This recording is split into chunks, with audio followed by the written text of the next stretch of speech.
So maybe one incarnation you are a famous musician, another one you are a king or a queen or a prince, and the other one you are a peasant or a slave, or the other one you are a rich dictator, you are a good person, a bad person, a mass murderer, a person who changes the world.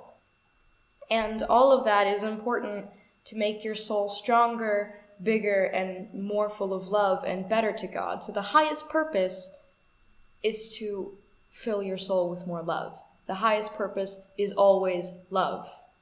I know that I myself I come from Shiva. I come from a divine aspect of Shiva, which is why my name is Shiva.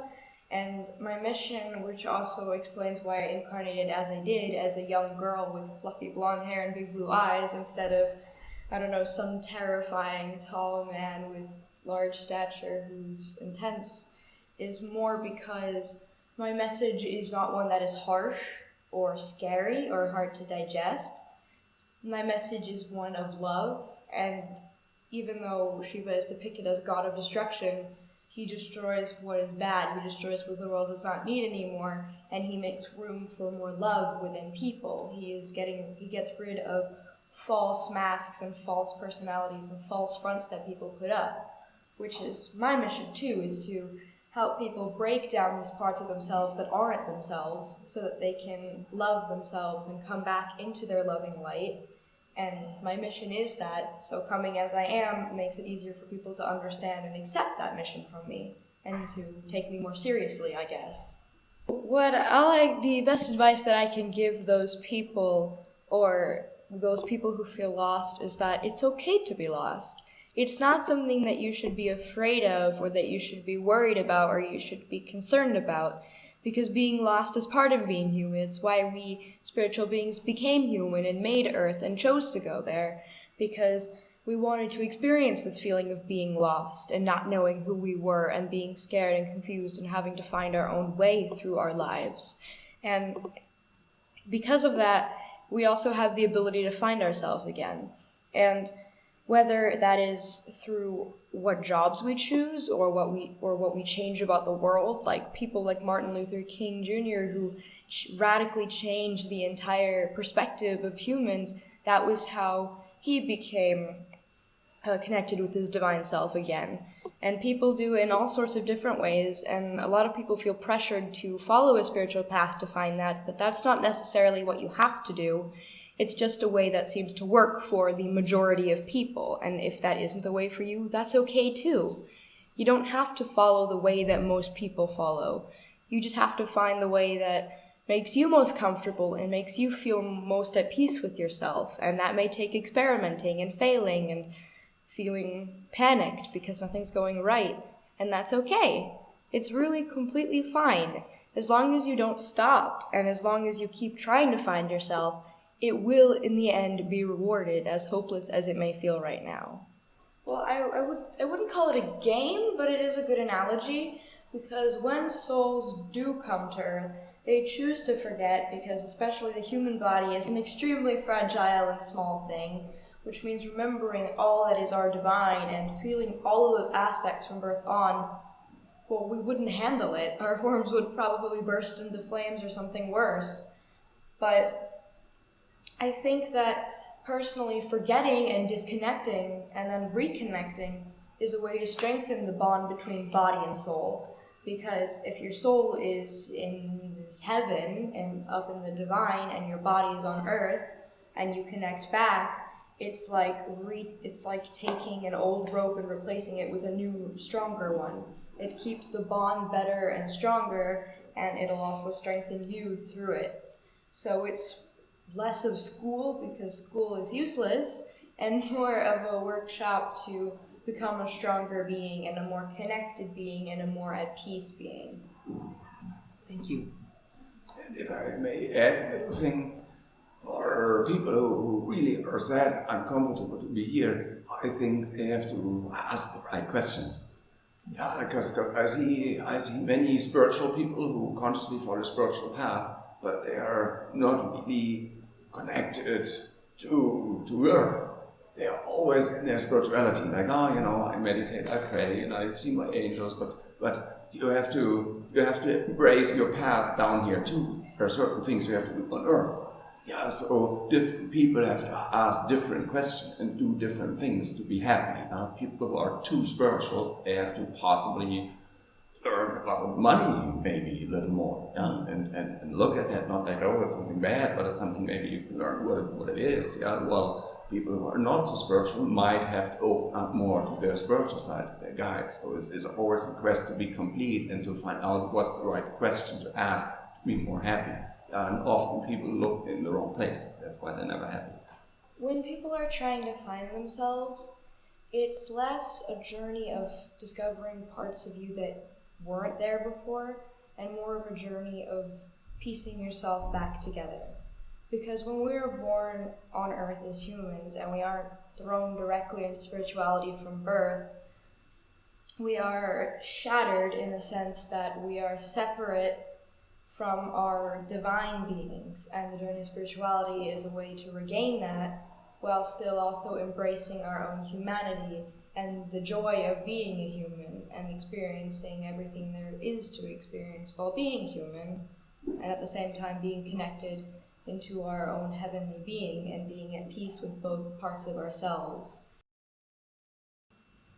Potentially, if you are still on earth and still alive on earth, and you connect back to your spiritual body completely, you go into a complete state of meditative rest and connect only with your soul, and you are only your soul in an out-of-body experience, you could, if you practice enough, remember everything. But I wouldn't necessarily suggest it. It can be an important spiritual experience, but when you come out of it, retaining all that information can be more than a little difficult for a fragile human body, which isn't even a fraction of what our souls are. And I feel like that if you do, and you can remember, you have the ability and power, willpower to remember, often that will also cause a lot of physical and mental problems for you. Mentally, because you're having to retain all of these memories, which means that may cause severe headaches or even insomnia in many extreme cases. And physically, it's exhausting to have your soul so close to your body like that, to retain your soul so close to your body, because it'll feel like there's constantly a heavy weight on your back, and it will feel like you can barely move. So I definitely think that it's important to connect to your soul and to remember and retain especially some of your past lives, because past lives are much safer for the brain and body to contain.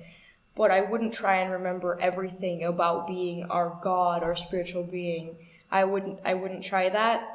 And if you can handle it, then good for you. You are very special in that case. But if you can't, and you probably can't if you're the majority of people, don't do it because it will hurt you. You should just focus on remembering past lives and connecting in this life to who you are, but not trying to connect your human body and become one with your soul. Because if you and your soul merge into one being that cannot be separated, there will be very, very painful consequences of it. And that's why we also choose to keep our souls in heaven separate from the human body.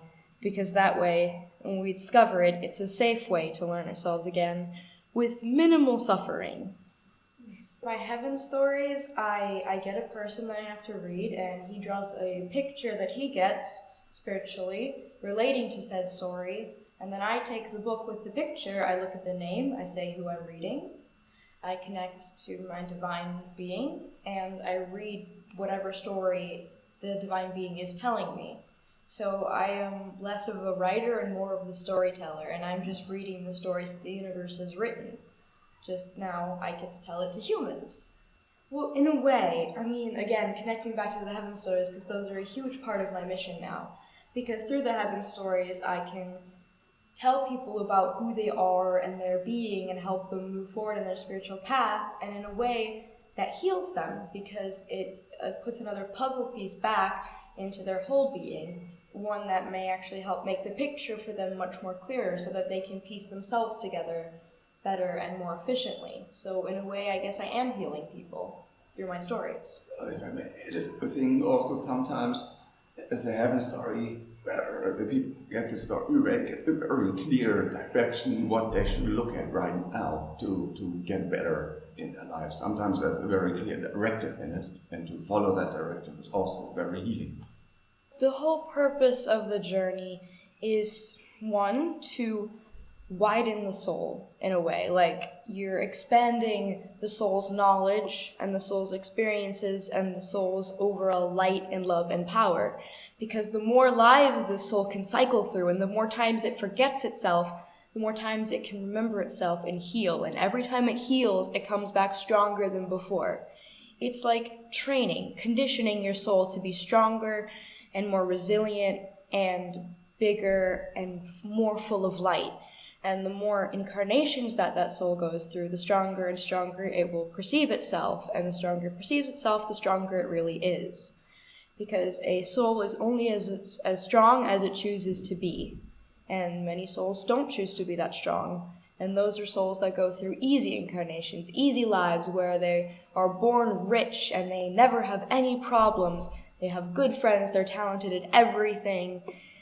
And some souls choose hard lives where everything goes wrong for them, everything is miserable, and they have to claw their way back into their own lives, and they have to drag their way up to become who they want to be, and they have to work hard. And some souls choose to go in the middle. They don't necessarily have a terrible life, but their life isn't handed to them on a silver platter. They have to work, and they have to stress, and they have to live a different life than what people would consider is normal.